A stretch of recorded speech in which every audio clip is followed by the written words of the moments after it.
Stave 5. The end of it, yes. And the bedpost was his own. The bed was his own. The room was his own. Best and happiest of all. The time before him was his own.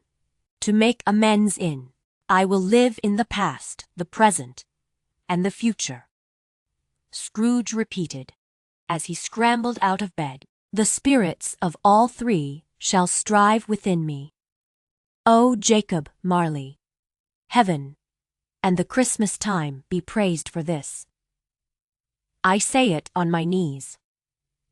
Old Jacob, on my knees. On my knees.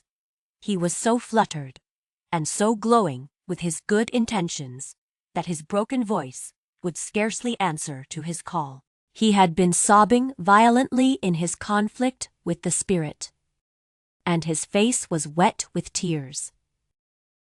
They are not torn down, cried Scrooge, folding one of his bed curtains in his arms. They are not torn down. Rings and all, they are here.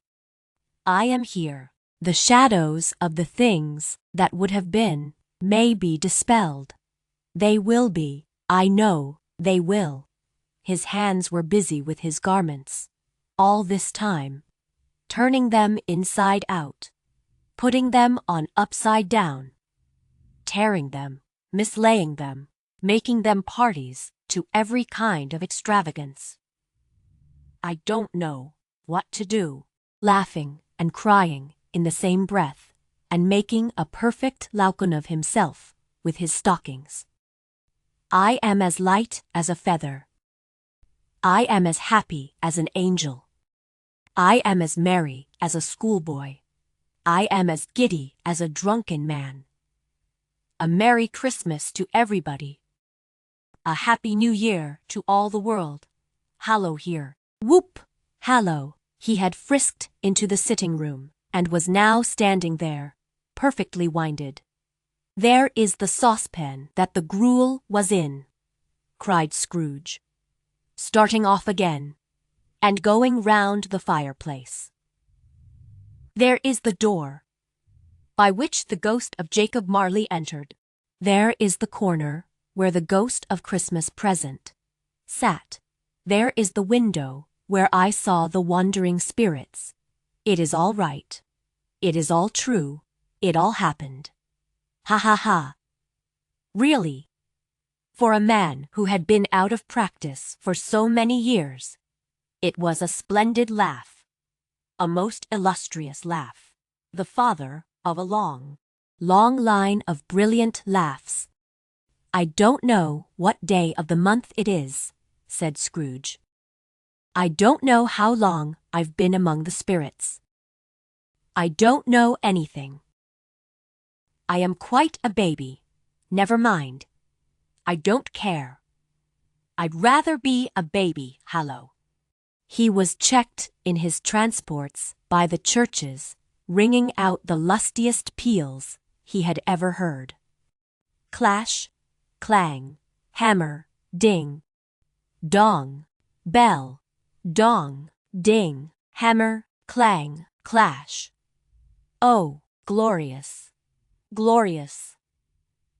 Running to the window, he opened it. No fog, no mist, clear, bright, jovial, stirring, cold, cold, piping for the blood to dance to. Golden sunlight, heavenly sky, sweet fresh air, merry bells. Oh, glorious, glorious. What is today? Cried Scrooge, calling downward to a boy in Sunday clothes, who perhaps had loitered in to look about him. Returned the boy, with all his might of wonder. What is today, my fine fellow? Said Scrooge. Today, replied the boy. Why, Christmas Day. It is Christmas Day, said Scrooge to himself. I haven't missed it. The spirits have done it all in one night. They can do anything they like. Of course they can. Of course they can.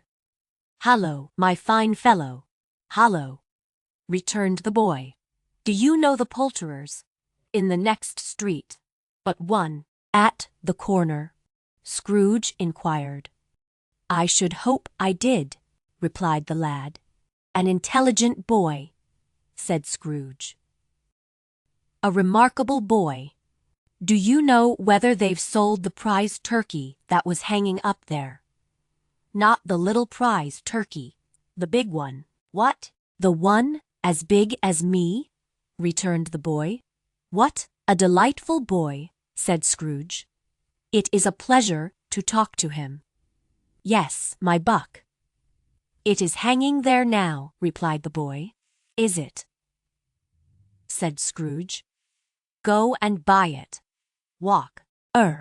Exclaimed the boy. "No, no," said Scrooge. "I am in earnest. Go and buy it, and tell him to bring it here, that I may give them the direction where to take it. Come back with the man, and I'll give you a shilling. Come back with him in less than 5 minutes, and I'll give you half a crown." The boy was off like a shot. He must have had a steady hand at a trigger who could have got a shot off half so fast. "I'll send it to Bob Cratchit whispered Scrooge, rubbing his hands and splitting with a laugh. "He shan't know who sends it. It is twice the size of Tiny Tim. Joe Miller never made such a joke as sending it to Bob's will be." The hand in which he wrote the address was not a steady one, but write it he did, somehow, and went downstairs to open the street door, ready for the coming of the poulterer's man. As he stood there, waiting his arrival, the knocker caught his eye. "I shall love it as long as I live," cried Scrooge, patting it with his hand. "I scarcely ever looked at it before. What an honest expression it has in its face. It is a wonderful knocker. Here is the turkey. Hallo. Merry Christmas." It was a turkey. He never could have stood upon his legs, that bird. He would have snapped 'em short off in a minute, like sticks of sealing wax. "Why, it is impossible to carry that to Camden Town," said Scrooge. "You must have a cab." The chuckle with which he said this, and the chuckle with which he paid for the turkey, and the chuckle with which he paid for the cab, and the chuckle with which he recompensed the boy, were only to be exceeded by the chuckle with which he sat down breathless in his chair again, and chuckled till he cried. Shaving was not an easy task, for his hand continued to shake very much, and shaving requires attention, even when you don't dance while you are at it. But if he had cut the end of his nose off, he would have put a piece of sticking plaster over it, and been quite satisfied. He dressed himself, and at last got out into the streets. The people were by this time pouring forth, as he had seen them with the ghost of Christmas present, and walking with his hands behind him. Scrooge regarded everyone with a delighted smile. He looked so irresistibly pleasant, in a word, that 3 or 4 good-humored fellows said, "Good morning, sir. A Merry Christmas to you." And Scrooge said often afterwards, that of all the blithe sounds he had ever heard, those were the blithest in his ears. He had not gone far, when coming on towards him, he beheld the portly gentleman who had walked into his counting house the day before, and Marley's. I believe it sent a pang across his heart to think how this old gentleman would look upon him when they met. But he knew what path lay straight before him, and he took it. "My dear sir," said Scrooge, quickening his pace, and taking the old gentleman by both his hands. "How do you do?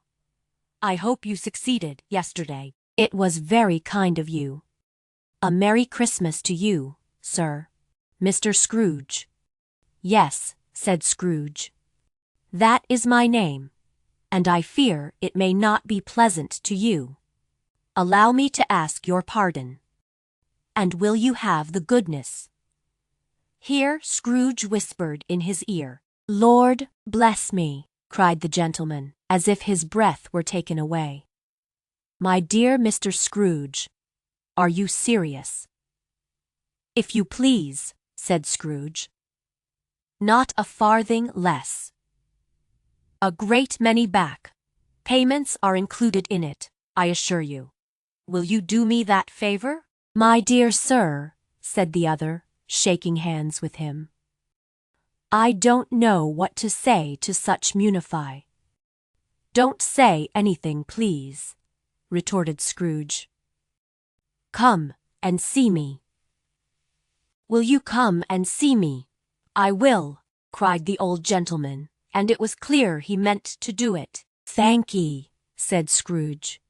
"I am much obliged to you. I thank you 50 times. Bless you." He went to church, and walked about the streets, and watched the people hurrying to and fro, and patted children on the head, and questioned beggars, and looked down into the kitchens of houses, and up to the windows, and found that everything could yield him pleasure. He had never dreamed that any walk, that anything, could give him so much happiness. In the afternoon he turned his steps towards his nephew's house. He passed the door a dozen times before he had the courage to go up and knock. But he made a dash, and did it. "Is your master at home, my dear?" said Scrooge to the girl. "Nice girl, very. Yes, sir." "Where is he?" "My love," said Scrooge. "He is in the dining room, sir, along with mistress. I'll show you upstairs, if you please." "Thank'ee. He knows me," said Scrooge, with his hand already on the dining-room lock. "I'll go in here, my dear." He turned it gently, and sidled his face in, round the door. They were looking at the table, which was spread out in great array, for these young housekeepers are always nervous on such points, and like to see that everything is right. "Fred," said Scrooge, "dear heart alive, how his niece by marriage started." Scrooge had forgotten, for the moment, about her sitting in the corner with the footstool, or he wouldn't have done it, on any account. "Why, bless my soul!" cried Fred. "Who is that?" "It is I, your Uncle Scrooge. I have come to dinner. Will you let me in, Fred? Let him in. It is a mercy he didn't shake his arm off. He was at home in 5 minutes. Nothing could be heartier. His niece looked just the same. So did Topper, when he came. So did the plump sister when she came. So did everyone when they came.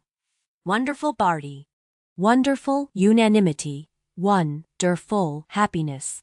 But he was early at the office next morning. Oh, he was early there. If he could only be there first, and catch Bob Cratchit coming late. That was the thing he had set his heart upon. And he did it. Yes, he did. The clock struck 9. No, Bob. 1/4 past. No, Bob. He was Scrooge sat with his door wide open, that he might see him come into the tank. His hat was off. Before he opened the door, his comforter too. He was on his stool in a jiffy, driving away with his pen, as if he were trying to overtake 9 o'clock. "Hallo," growled Scrooge, in his accustomed voice, as near as he could feign it. "What do you mean by coming here at this time of day.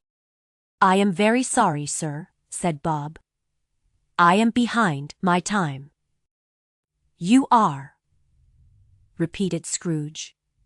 "Yes, I think you are." "Step this way, sir, if you please." "It is only once a year, sir," pleaded Bob, appearing from the tank. "It shall not be repeated. I was making rather merry yesterday, sir." "Now, I'll tell you what, my friend," said Scrooge. "I am not going to stand this sort of thing any longer. And therefore," he continued, leaping from his stool, and giving Bob such a dig in the waistcoat that he staggered back into the tank again, "and therefore I am about to raise your salary."